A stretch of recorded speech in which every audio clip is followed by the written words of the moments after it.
I think being broke.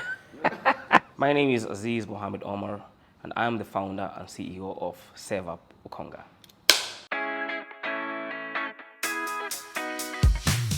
My name is Aziz Mohamed Omar, and I'm the founder and CEO of a very interesting startup known as SevUp. And we basically call it SevUp Ukonga because Ukonga is the product. And what we simply are trying to do is provide, a digital bank to the underbanked masses in the continent. Apart from that, we are very, very deliberate in providing or basically enhancing financial health of our users through something that my team and I, which actually have a patent for, have come to call passive savings infrastructure. So that's what we do. We're all about financial health and financial inclusivity for the more than 900 million Africans, who are considered excluded in that particular aspect. Primarily, we have started with an app. We are live on both, the Android as well as the iOS platforms. But we have basically also built a USSD platform, which we are yet to kind of let out in the market.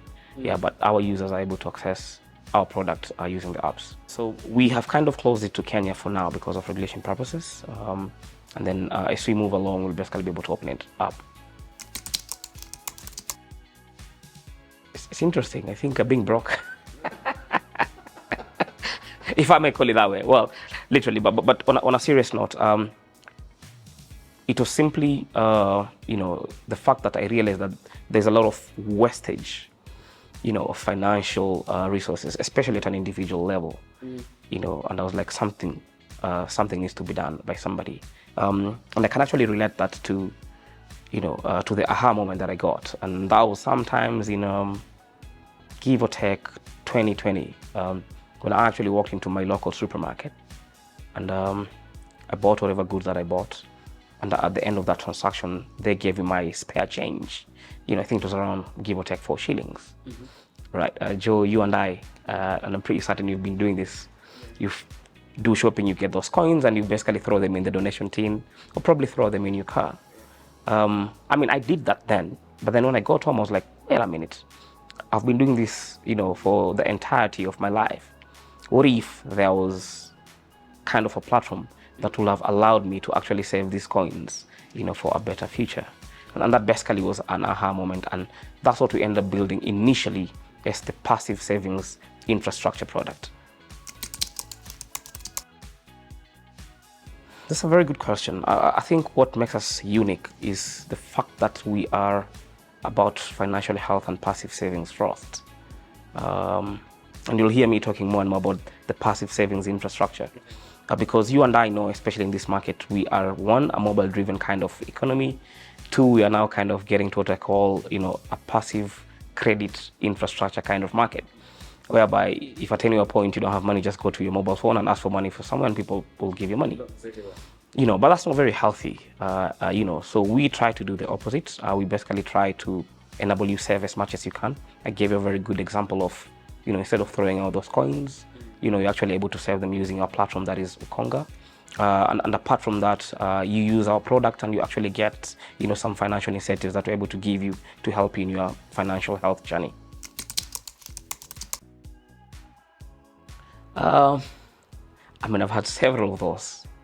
I think the fact that the first thing that we're actually able to de-risk the whole idea into something tangible was a very beautiful experience for me, to actually see, the product coming live.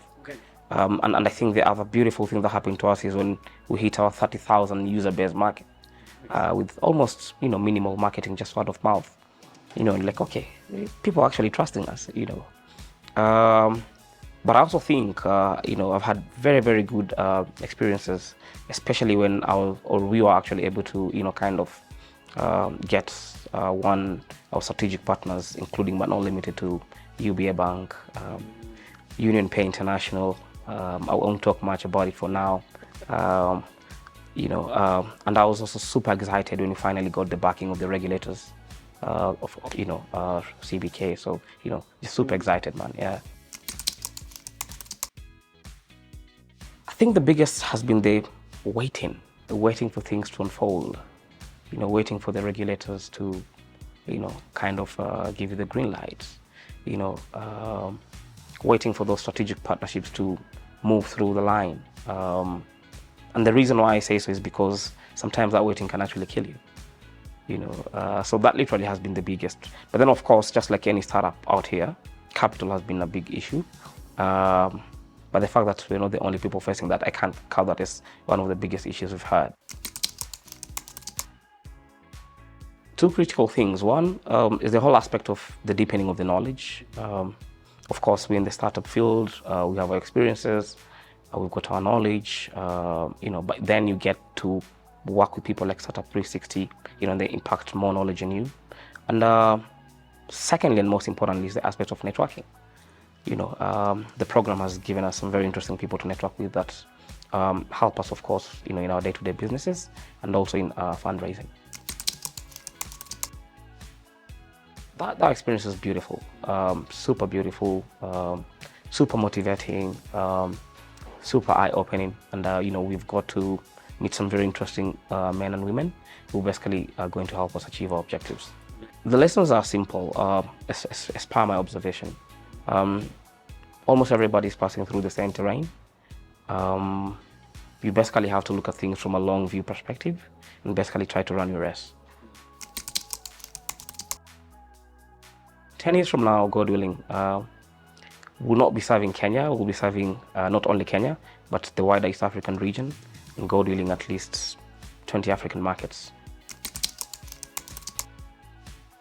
I think I'm the wrong person to ask. You should probably have asked somebody else about that. But I think I want to be remembered as the dreamer. A guy who dreamt and got things done, because I'm a dreamer. Yeah. How would you want your app to be remembered? An app for people, for their everyday life, just to make their life better. Yeah. Oh, great.